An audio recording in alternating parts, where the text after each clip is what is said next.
Hello everyone, welcome to Aspirants Aid Assam. আজি আমি আৰম্ভ কৰিম এটি নতুন টপিক আসাম কালচাৰ গতিকে যিসকলে ভিডিঅ'টো চাই আছে পোনপ্ৰথমে জনাইছোঁ ভিডিঅ'টো লাইক কৰক শ্বেয়াৰ কৰক আৰু ছাবস্ক্ৰাইব কৰক আৰু সময় নষ্ট নহকৈ আমি যে আৰম্ভ কৰিছোঁ আসাম কালচাৰ আমাৰ লিটাৰেচাৰৰ ক্লাছ ইতিমধ্যে শেষ হৈছে আমি এডিআৰই এছআইৰ সম্পূৰ্ণ কোৰ্ছ প্ৰভাইড কৰি আছোঁ গতিকে লাইক শ্বেয়াৰ কৰিবলৈ নাপাহৰিব আৰু আৰম্ভ কৰিছোঁ আজিৰ ক্লাছ ঠিক আছে প্ৰথম আমি আহিছোঁ ancient art form of Assam প্ৰথম আহিছে ওজাপালি এটা ওজাপালিৰ বিষয়ে আমি জানিব লাগিব Ojapali is an Assamese dance which is mainly based on ancient story ঠিক আছে এনচিয়েণ্ট ষ্টৰীৰ ওপৰত বেছ কৰি ওজাপালিবিলাকে তেওঁলোকৰ নৃত্যসমূহ প্ৰদৰ্শন কৰে ওজাপালি বিশেষকৈ দুই প্ৰকাৰৰ আছে সুকন্নানী ওজাপালি আৰু ব্যাসৰ ওজাপালি আৰু ব্যাসৰ ওজাপালিক আমি বিয়া গোৱা ওজাপালি বুলিও কওঁ ব্যাসৰ সুকন্নানী ওজাপালিবিলাকে মেইনলি এনচিয়েণ্ট বেউলা আৰু লক্ষীন্দৰৰ কাহিনীবিলাক উপস্থাপন কৰে আৰু ব্যাস ওজাপালিবিলাকে ৰামায়ণ আৰু মহাভাৰতৰ কাহিনীবিলাক উপস্থাপন কৰে তেওঁলোকে বজোৱা যিটো ইনষ্ট্ৰুমেণ্ট আছে সেইটোৰ নাম হৈছে খুটিতাল আৰু ওজাপালিৰ দলটোত এজন ওজা থাকে মেইন ওজা থাকে এজন ডাইনাপালি থাকে আৰু কেইটামান পালি থাকে গোটেই গ্ৰুপটোত ইয়াৰ প্ৰত্যেকটা লাইন এটা এটা কুৱেশ্যন গতিকে এটা লাইনো আপোনালোকে স্কিপ নকৰিব নোট কৰি যাওক আমি আগবাঢ়িছোঁ নেক্সট শ্লাইডখনলৈ ইয়াত গোটেইখিনি বস্তু পুনৰবাৰ অসমীয়াত দি থৈ দিয়া আছে আপোনালোকে যদি যিয়ে অসমীয়াত ভাল পায় পঢ়ি ল'ব ঠিক আছে গতিকে একদম সময় নষ্ট নকৰি আমি একদম স্পীডত গৈছোঁ যদি কোনোবাই অলপ বেছি ফাষ্ট পাইছে শ্ল' কৰি লৈ চাব যদি কোনোবাই শ্ল' পাইছে অকণ ফাষ্ট কৰি লৈ পেলাই চাব কাৰণ সময় কমি আহিছে আমাৰ এডিআৰই এক্সাম নিচেই ওচৰ আহি পাইছে নেক্সট আহিলে কুখান গান মেইনলি আহিব পাৰে কুখান গান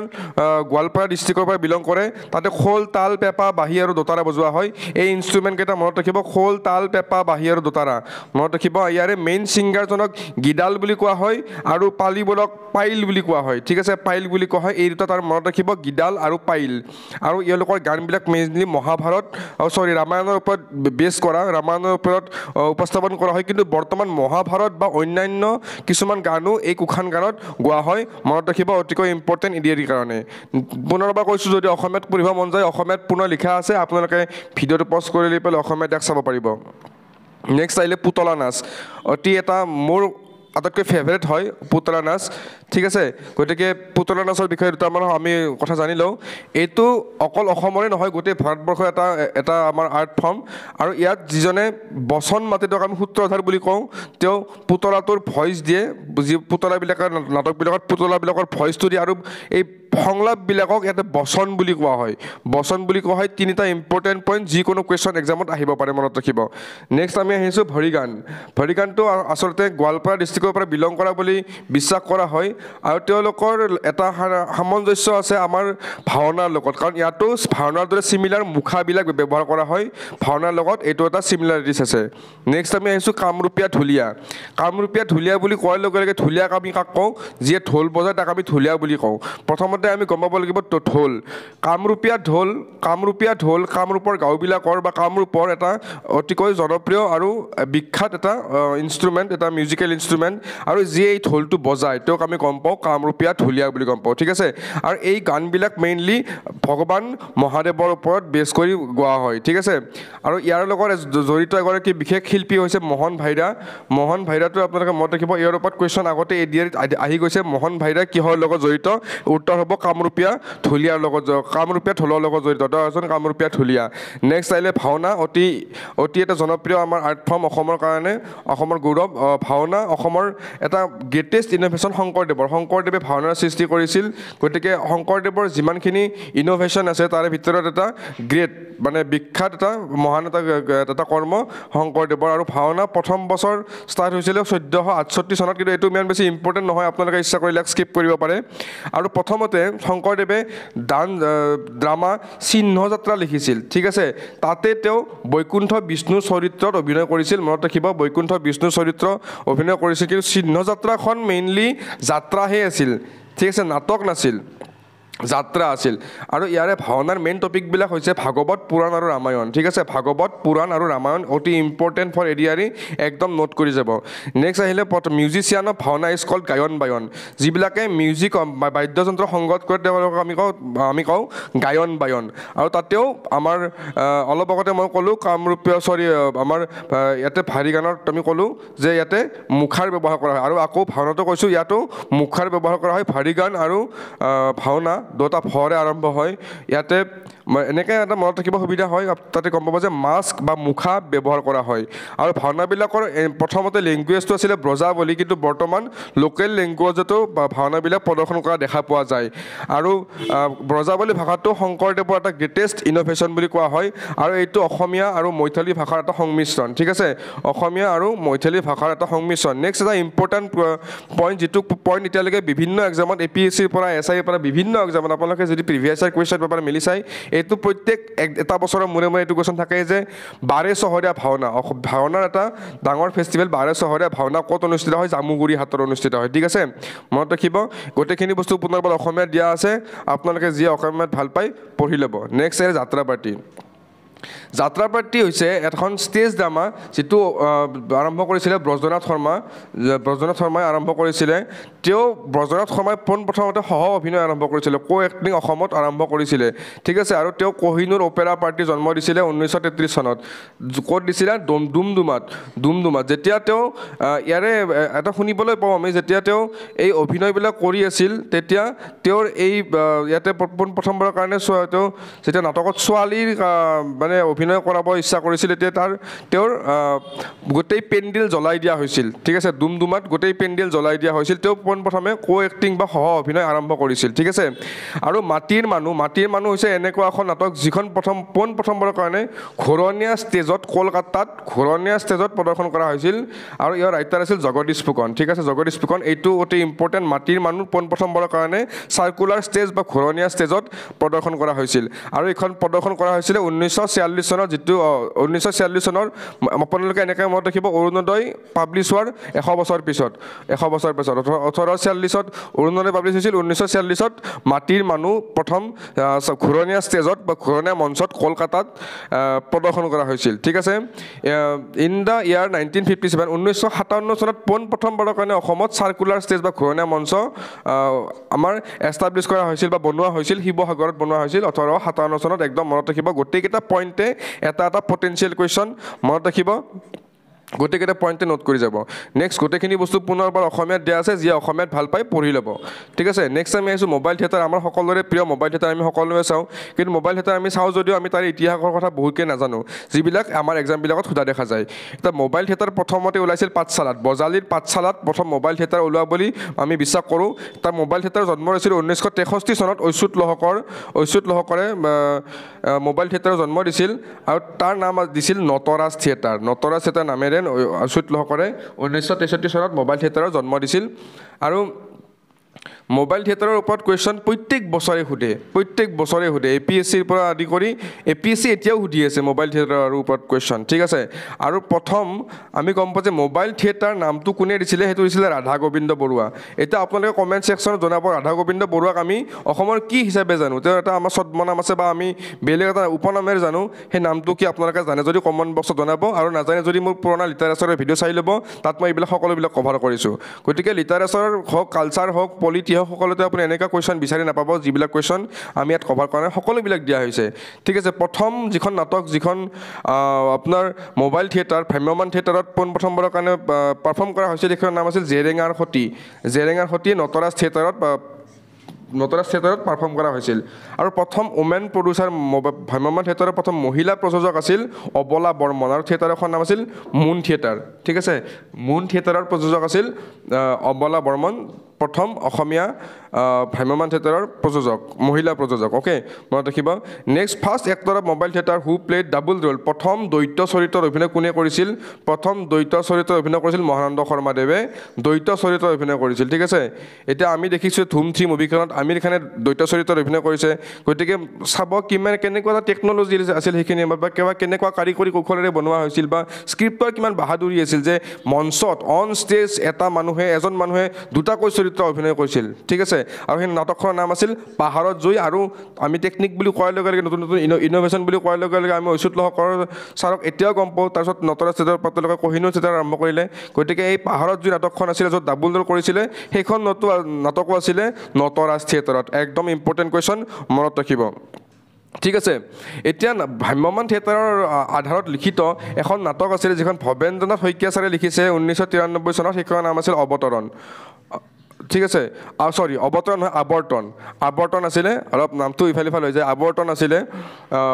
1993 চনত লিখিছিলে ভৱেন্দ্ৰনাথ শইকীয়া ছাৰে লিখিছিলে ভ্ৰাম্যমাণ থিয়েটাৰৰ ওপৰত ভিত্তি কৰি পুনৰ এইখিনি বস্তু অসমীয়া দিয়া আছে ভিডিঅ'টো পজ কৰি ল'ব লৈ পেলাই অসমীয়াত পঢ়ি যাব একদম আমি সময় নষ্ট কৰা নাই কাৰণ আপোনালোকে ভিডিঅ' পজ কৰা অপশ্যন আছে ইউটিউবত গতিকে ভিডিঅ' পজ কৰি পেলাই আপোনালোকে চলাই নিব সময় নষ্ট নকৰোঁ ঠিক আছে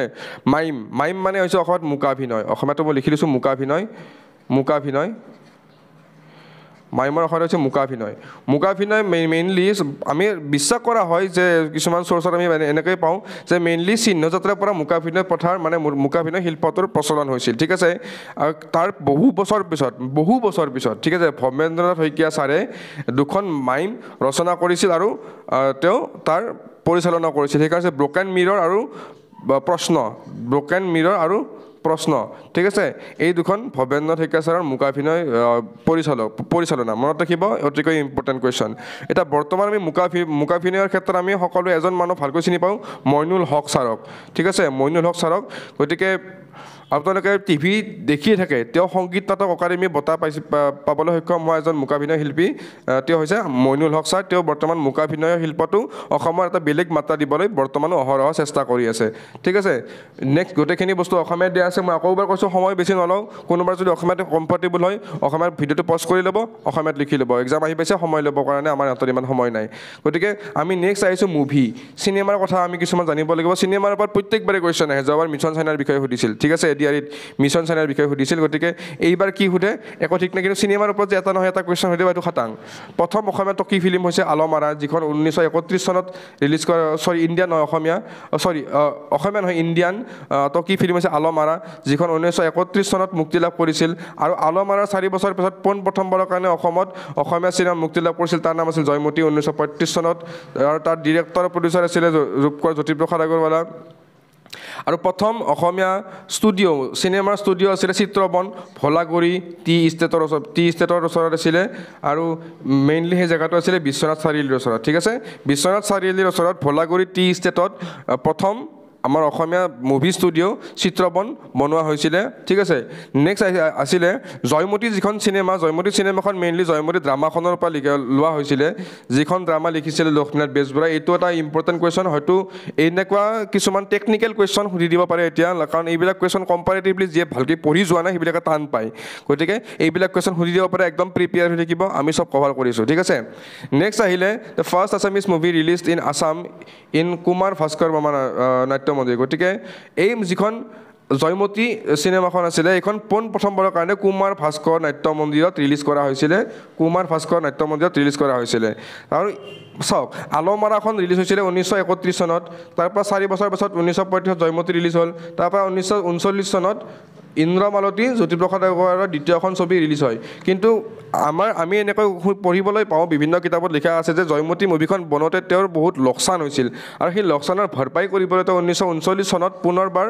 এখন নতুন চিনেমা আনিছিল যাৰ নাম আছিল ইন্দ্ৰমালতী য'ত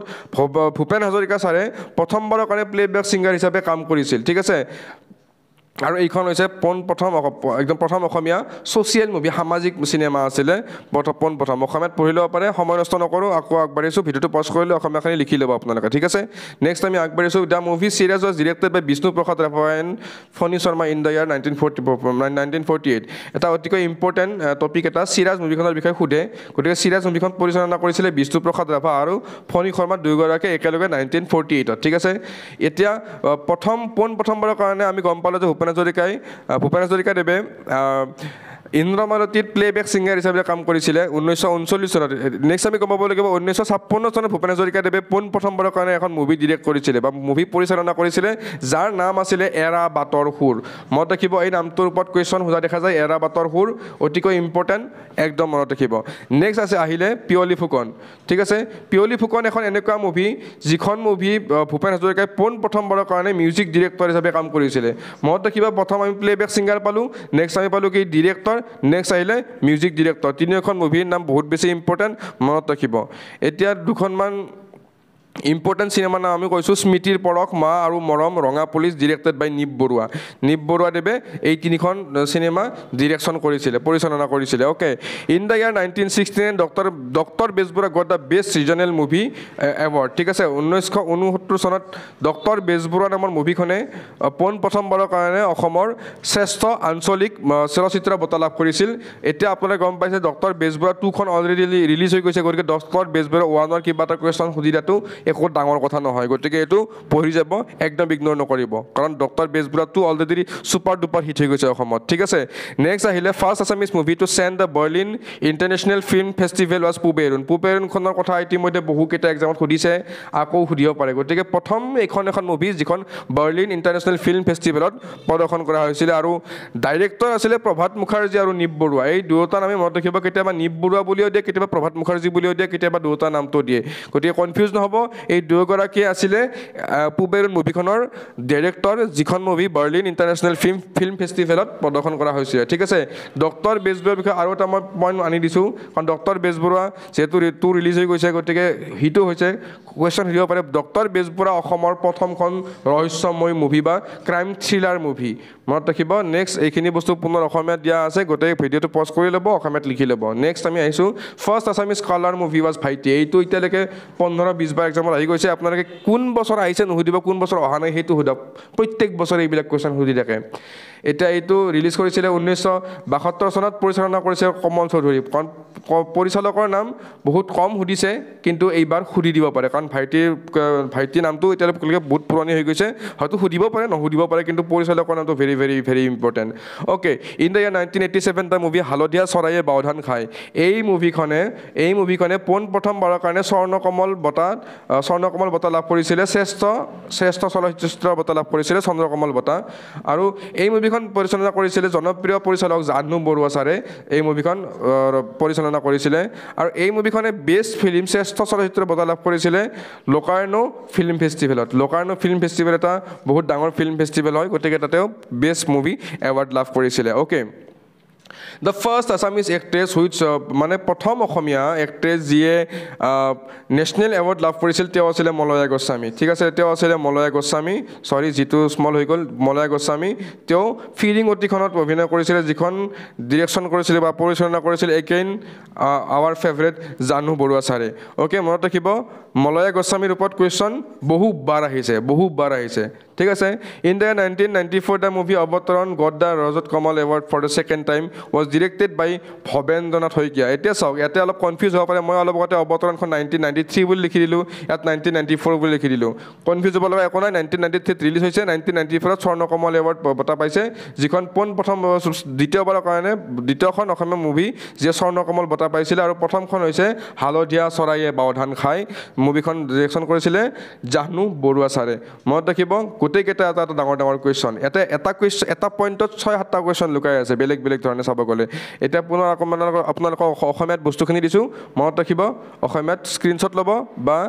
লিখি ৰাখিব পজ কৰি পেলাই। নেক্সট আমি আহিছোঁ, Jahnu Barua was the first Assamese director to receive national award for his film সাগৰলৈ বহুদূৰ। প্ৰথম ডিৰেক্টৰ যিয়ে অসমৰ পৰা নেশ্যনেল এৱাৰ্ড পাইছিলে, যাৰ মুভিখনৰ নাম আছিলে সাগৰলৈ বহুদূৰ, আৰু ডিৰেক্টৰজনৰ নাম আছিলে জাহ্নু বৰুৱা ছাৰ। মনত ৰাখিব, the first movie of Assam which got national award. প্ৰথম যিখন চিনেমাই নেশ্যনেল এৱাৰ্ড পাইছিলে সেইখনৰ নাম আছিলে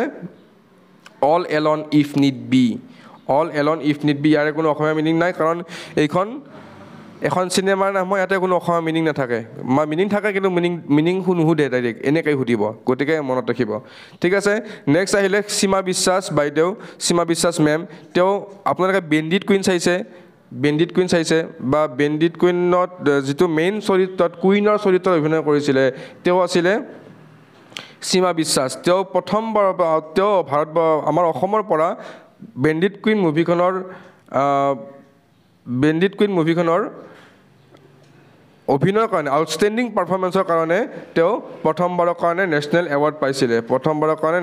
পাইছিলে মলয়া গোস্বামী বাইদেৱে পাইছিলে তেওঁ কিন্তু অসমীয়া মুভিৰ কাৰণে পাইছিলে প্ৰথম কিন্তু পাইছিলে সীমা বিশ্বাস বাইদেৱে আৰু বেণ্ডিট কুইন মুভিখনৰ ডিৰেক্টৰ আছিলে Shekhar Kapur okay bandit Queen মুভিখনতো মোৰ ফেভৰেট মনোজ বাজপেয়ী ছাৰে এক্টিং কৰিছে যিজন মোৰ বহুত ফেভৰেট হয় গতিকে আপোনালোকে যদি চোৱা নাই এইখন এখন ঐতিহাসিক মুভি ইউটিউবতে আছে চাই ল'ব ভাল পাব অ'কে নেক্সট আমি আহিছোঁ Hastir Kanya was the first Assamese documentary to got national award okay this movie was directed by Prabin Hazarika okay Hastir কন্যাখন হৈছে প্ৰথম অসমীয়া এখন ডকুমেণ্টাৰী বা তথ্যচিত্ৰ যিখনে নেশ্যনেল এৱাৰ্ড লাভ কৰিবলৈ সক্ষম হৈছে আৰু সেইখনৰ ডিৰেক্টৰ আছিলে প্ৰবীণ হাজৰিকা এতিয়া আপোনালোকে জানেনে হস্তিৰ কন্যা মুভিখন আমাৰ কাৰ ওপৰত লিখা হৈছিলে হস্তিৰ কন্যা মুভিখন কাৰ ওপৰত লিখা হৈছিলে যদি নাজানে তেতিয়াহ'লে আগৰ ভিডিঅ'সমূহ চাই লওক ধুবুৰী ডিষ্ট্ৰিক্টৰ বিষয়ে যেতিয়া আমাৰ ডেকা ছাৰে গোটেই টপিকটো লৈছিলে তাতে ইয়াৰ বিষয়ে লেখা আছে হস্তিৰ কন্যা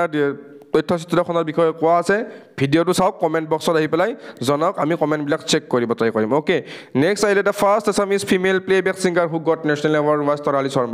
তৰালী শৰ্মাই পোনপ্ৰথমবাৰৰ কাৰণে নেশ্যনেল এৱাৰ্ড পাইছিলে ফিমেল ছিংগাৰ অসমৰ পৰা তেওঁ মুভিখনৰ নাম আছিলে আকাশী তৰাৰ কথাৰে যিখন 2004 চনত ৰিলিজ হৈছিলে মনত ৰাখিব প্ৰথম অসমীয়া মহিলা প্লেবেক ছিংগাৰ বা নেপথ্য কণ্ঠশিল্পী যিয়ে নেশ্যনেল এৱাৰ্ড লাভ কৰিছিলে তেওঁ আছিলে তৰালী শৰ্মা আকাশী তৰাৰ কথাৰে মুভিখনৰ নাম 2004 চনত তেওঁ নেশ্যনেল এৱাৰ্ড লাভ কৰিছিলে the movie Kathanadi was based on 4 story of বুঢ়ী আইৰ সাধু অফ লক্ষ্মীনাথ বেজবৰুৱা সুধি দিব পাৰে যে গট নেশ্যনেল এৱাৰ্ড পোৱা বা ৰাষ্ট্ৰীয় বঁটা পোৱা অসমীয়া চিনেমা কথানদীখন কোন 4টা সাধু কথাৰ পৰা লোৱা হৈছিলে দিব পাৰে তেতিয়াহ'লে বুঢ়ী আইৰ সাধুৰ পৰা লোৱা হৈছিলে লক্ষ্মীনাথ বেজবৰুৱাৰ 4টা সাধু কথাৰে এখন মুভি বনাইছিলে যিখন নেশ্যনেল এৱাৰ্ড পাবলৈ সক্ষম হৈছিলে আপোনালোকে যদি মুভিখন চোৱা নাই ক'ৰবাত কেনেবাকৈ পাই যদি মুভিখন চাই ল'ব এখন চাব লগা মুভি হয় ঠিক আছে নেক্সট আমি আহিছোঁ ভিলেজ ৰকষ্টাৰ সকলোৱে শুনিছে ভিলেজ ৰকষ্টাৰৰ কথা 2018-19 বৰ্ষত ভিলেজ ৰকষ্টাৰে ৰিজনেল ফৰেন লেংগুৱেজ কেটেগৰীত অস্কাৰৰ কাৰণে নমিনেট হৈছিল দ্য গ্ৰেট অস্কাৰৰ কাৰণে নমিনেট হৈছিলে okay The only Assamese movie which Amitabh Bachchan worked in as an actor was Honti. আপোনালোকে কেতিয়াবা দেখিছেনে অসমীয়া চিনেমাত অমিতাভ বচ্চনে এক্টিং কৰা কিন্তু অসমীয়া চিনেমাত অমিতাভ বচ্চনে এক্টিং কৰিছে যাৰ নাম আছিলে হন্তি কিন্তু আপোনালোকে কিয় দেখা নাই কাৰণ মুভিখন ৰিলিজ হোৱা নাছিলে মুভিখন ৰিলিজে নহ'ল অ'কে নেক্সট গোটেইখিনি বস্তু অসমীয়াত দিয়া আছে ইয়াৰ পিছত কেইটামান আকৌ ফেক্সুৱেল কুৱেশ্যনত আহিছোঁ আমি the first Assamese movie the famous Assamese movie আমিষখন এটা সময়ত বহুত ফেমাছ হৈছিলে সেইকাৰণে এইটো মই দিব ট্ৰাই কৰিছোঁ আমিষখন ডিৰেকশ্যন কৰিছিলে বা পৰিচালনা কৰিছিলে ভাস্কৰ হাজৰিকাই মই দেখিব আমিষখনৰ যদি চোৱা নাই চাব বৰ্তমান সময়ৰ মই অকল অসমীয়া চিনেমা বুলি কোৱা নাই বহুত বলিউড হলিউডৰ চিনেমাক চেৰ পেলাই যাব পৰা এখন চিনেমা আমিষ যদি আপোনালোকে চোৱা নাই চাব আৰু আপোনালোকে এনেকৈ নাভাবিব যে আমিষখনৰ প্ৰমোশ্যন কৰাৰ কাৰণে মোক পইচা দিছে মোক আমিষখনৰ প্ৰমোশ্যন কৰাৰ কাৰণে এটকাও পৰিচালক ডাঙৰীয়াই দিয়া নাই মই খালি এখন ভাল চিনেমা আপোনালোকক চাবৰ কাৰণে মই ৰেকমেণ্ড কৰিছোঁ ভাল চিনেমা চাব নেক্সট আহিলে প্ৰথম অসমীয়া ট্ৰাইবেল মুভি জনজাতীয় মুভি হৈছে সেইখন হৈছে আলিয়াৰন ডাইৰেকশ্যন কৰিছিলে প্ৰদীপ ব্ৰহ্ম মনত ৰাখিব কেতিয়াবা সুধি দিব পাৰে চবতকৈ অসমীয়াৰ পিছতে যদি আমাৰ অসমৰ কোনোবা এটা ভাষাৰ মুভি বেছি পপুলাৰ আছিলে সেইটো হৈছে বড়ো ভাষা অ'কে আৰু তাৰে প্ৰথম মুভিখন আছিলে আলিয়াৰন আৰু তাৰ ডিৰেকশ্যন কৰিছিলে প্ৰদীপ ব্ৰহ্ম আৰু ইয়াতকৈ প্ৰথম মুভি এখন আছিলে এইবিলাক সৰু সৰু ফেক্সুৱেল বস্তু মনত ৰাখিব মই লিখি দিয়া নাই তাতকৈও আগতে এখন আছিলে কিন্তু সেইখন ফুল ফ্লেজেড মুভি নাছিলে এখন তথ্যচিত্ৰ আছিলে যিখনৰ নাম আছিলে দাইনা যিখন ইয়াতকৈ প্ৰথম ওলাইছিলে কিন্তু সেইখন ফুল ফ্লেজেড মুভি নাছিলে সেইখন এখন তথ্যচিত্ৰ আছিলে গতিকে সেইখনৰ কথাও কেতিয়াবা অপশ্যন থাকিব পাৰে দাইনা গতিকে ভুল নকৰিব দাইনা শব্দটো শুনি পেলাই চক খাব লগা একো নাই আমি শিকাই দিছোঁ অ'কে নেক্সট আহিলে ফাৰ্ষ্ট কাৰ্বি মুভি জিৰ চং মনত ৰাখিব জিৰ চংখন প্ৰথম অসমৰ কাৰ্বি মুভি অ'কে প্ৰথম অসমীয়া ডকুমেণ্টাৰী হৈছে অসমৰ পাট আৰু মুগা শিল্প ডিৰেকশ্যন কৰিছিলে কমল নাৰায়ণ চৌধুৰী ছাৰে ডিৰেকশ্যন কৰিছিলে first documentary of Assam okay next আহিলে first Assamese cartoon film was Parinam প্ৰথম Asomiya cartoon movie Parinam okay next আহিব কেইবছৰমান আগতে 2016 চনত এখন মুভি আমাৰ কাৰ্টুন মুভি এখন ৰিলিজ হৈছিলে যাৰ নাম আছিলে শ্ৰীমন্ত শংকৰদেৱ হয়তো টিভি চিভি বহুতে তাৰে তেজাৰ দেখিছিলে যিখিনি আমাৰ বয়সৰ বা আমাতকৈ অলপ সৰু হ'লেও কথা নাই যিখিনি টিভি চোৱা মানুহ এতিয়াতো চবেই মোবাইলে চাই মোবাইলতে চব ব্যস্ত থাকে তেতিয়া যিয়ে টিভি চোৱা মানুহ তেতিয়া এইখনৰ এডবিলাক খুব আহিছিলে সেইখনৰ ডিৰেক্টৰ বা পৰিচালক আছিলে গৌতম কুমাৰ দাস আৰু সেইখন নাম আছিলে শ্ৰীমন্ত শংকৰদেৱ এখন খুব ধুনীয়া কাৰ্টুন মুভি 2016 চনত ৰিলিজ পাইছিলে মনত ৰাখিব সুধিব পাৰে যে শংকৰদেৱ শ্ৰীমন্ত শংকৰ তলৰ কোন কুৱেশ্যন আহিব পাৰে যে তলৰ কোনখন এখন কাৰ্টুন মুভি তিনিখন বেলেগ মুভিৰ নাম দিয়া মিছন চাইনা তাৰপিছত হালধীয়া চৰাই বধন খাই তোলা আৰু তেজা শ্ৰীমন্ত শংকৰদেৱ উত্তৰ হ'ব শ্ৰীমন্ত শংকৰদেৱ ডিৰেক্টৰৰ নামটো সুধিব পাৰে ডিৰেক্টৰ কোন আছিলে জাহ্নু বৰুৱা ভূপেন হাজৰিকা ভৱেন্দ্ৰ শইকীয়া গৌতম কুমাৰ দাস তো obviously Gautam Kumar Das will be the correct answer okay পুনৰ গোটেইখিনি বস্তু অসমীয়াত দিয়া আছে যিয়ে এইটো আকৌ ভুল হৈছে কুমাৰ হ'ব লাগে এইটো এইবিলাক আপোনালোকে ঠিক কৰি ল'ব হা যিয়ে অসমীয়াখিনিত অকণমান কনফিউজ পায় ইংলিছটো চাই ল'ব ইংলিছত ইমান বেছি টানকৈ লিখি দিয়া নাই মই খালি এইটো সুবিধাৰ কাৰণে দিছোঁ আৰু যাতে খালি এইটো ডিপেণ্ডেঞ্চি নাথাকিব কাৰণ আপোনালোকে ইংলিছৰ কম্প্ৰিহেনশ্যনো ছল্ভ কৰিবই লাগিব অ'কে নেক্সট আমি আহিছোঁ the first Assamese actor who acted in Bangla movie প্ৰথম অসমীয়া এক্টৰ যিয়ে বাংলা মুভিত অভিনয় কৰিছিল তেওঁ আছিল প্ৰমথেশ বৰুৱা আৰু প্ৰমথেশ বৰুৱাই অভিনয় কৰা প্ৰথম বাংলা মুভিখন আছিল টাকাই কিনি পেলাম 1930 চনত এইখন মুভি ৰিলিজ হৈছিল টাকাই কিনি পেলাম কেনেকুৱা এটা ডেঞ্জাৰ নাম ন অকল নামবিলাক তেনেকুৱাই হয় অ'কে এতিয়া প্ৰথম অসমীয়া মুভি ডিৰেক্টৰ আছিলে প্ৰমথেশ বৰুৱা যিখন তেওঁ দেৱদাস মুভিখন ডিৰেকশ্যন কৰিছিলে বা পৰিচালনা কৰিছিলে 1934 চনত কিন্তু এইখন মুভি অসমীয়া নাছিলে কিন্তু প্ৰথম অসমীয়া মুভি ডিৰেক্টৰ বুলি ক'লে আমি জ্যোতিপ্ৰসাদ আগৰৱালাৰ নামটো আমি গম পাম অ'কে এতিয়া প্ৰথম বলিউডৰ ছিংগাৰ বা প্ৰথম অসমৰ বাহিৰৰ ছিংগাৰ যিগৰাকীয়ে অসমীয়া চিনেমাত প্লেবেক ছিংগাৰ হিচাপে কাম কৰিছিল তেওঁ আছিল লতা মংগেশকাৰ তেওঁ ছিংগাৰ হিচাপে কাম কৰিছিল মুভি এৰাবাটৰ সুৰ আপোনালোকে মই অলপ আগতে কৈছোঁ এৰাবাটৰ সুৰ কোনে ডিৰেকশ্যন কৰিছিলে বা পৰিচালনা কৰিছিলে যিয়ে মনত ৰৈ গৈছে ভিডিঅ'টো চাওঁতে যদিহে মনত ৰৈ গৈছে ভিডিঅ'টো ৰিভাইণ্ড কৰি পেলাই ক'ব নালাগে যদি মনত ৰৈ গৈছে তেতিয়াহ'লে মোক কমেণ্ট ছেকশ্যনত জনাব ঠিক আছে জনাব নাপাহৰিব The first Assamese movie playing in Indian panorama is Sandhya-Rag. Indian panorama মানে প্লে কৰা প্ৰথমখন মুভি আছিলে সন্ধ্যাৰাগ যিখন চিনেমা ডিৰেকশ্যন কৰিছিলে ভৱেন্দ্ৰনাথ শইকীয়া ছাৰে ইম্পৰ্টেণ্ট কুৱেশ্যন মনত ৰাখিব the first Assamese women director is Suprabha Devi ঠিক আছে প্ৰথম চিনেমাৰ ডিৰেক্টৰ অফ ফিল্ম চিনেমাৰ হ'ব এইটো সুপ্ৰভা দেৱী তেওঁ ৰচনা কৰা চিনেমাখন আছিল নয়নমণি ঠিক আছে ওমেন ডিৰেক্টৰ প্ৰথম অসমীয়া চিলড্ৰেন মুভি আছিল অবুজ বেদনা প্ৰথম অসমীয়া শিশু চলচ্চিত্ৰ মই অসমীয়াখিনি কৈয়ে দিছোঁ বেলেগে আৰু চাব যাব নালাগে প্ৰথম মিচিং মুভি আছিলে পানেই জংকি পানেই নহয় দেই পানেই জংকি মনত ৰাখিব প্ৰথম ৰিলিজিয়াছ বা ধৰ্মমূলক মুভি আছিলে সতী বেউলা মনত ৰাখিব গোটেইখিনি অসমীয়াত দিয়া আছে আপোনালোকে এবাৰ চাই ল'ব গতিকে আজি ভিডিঅ'টো বহুত বেছি দীঘলীয়া নকৰোঁ দুটা ডাঙৰ টপিক আমি আজিৰ এই ভিডিঅ'টোত আমি সোনকালে শেষ কৰি পেলাইছোঁ যদি কোনোবাই ভিডিঅ'টো ফাষ্ট পাইছে কমেণ্ট বক্সত জনাব বা যদিহে শ্ল' পাইছে তেতিয়াহ'লে ফাষ্ট কৰি দি পেলাই চাব আমি নেক্সট ক্লাছত আমি হয়তো অসম কালচাৰ বা অসমীয়া সংস্কৃতিৰ বিষয়ে আমি বেলেগ ধুনীয়া টপিক আনিবলৈ ট্ৰাই কৰিম যিবিলাক আগন্তুক ADRE কাৰণে আপোনালোকৰ ইম্পৰ্টেণ্ট হ'ব গতিকে মনত ৰাখিব এইটো আপোনালোকে যদি এইটো এবাৰ চাই বেলেগকৈ আৰু কিতাপ পঢ়িবৰ দৰকাৰ নাথাকে মোটামুটি 3-4টা চ'ৰ্চৰ পৰাই গোটেইখিনি ডাটা কালেকশ্যন কৰা হৈছে ঠিক আছে মনত ৰাখিব আৰু ভিডিঅ'টো শেষ হোৱাৰ আগত আকৌ এবাৰ কৈছোঁ যদি ভিডিঅ'টো ভাল পাইছে লাইক কৰিব শ্বেয়াৰ কৰিব ছাবস্ক্ৰাইব কৰিব আৰু আগলৈ লগ পোৱাৰ প্ৰতিশ্ৰুতিৰে আজিলৈ এৰিছোঁ ধন্যবাদ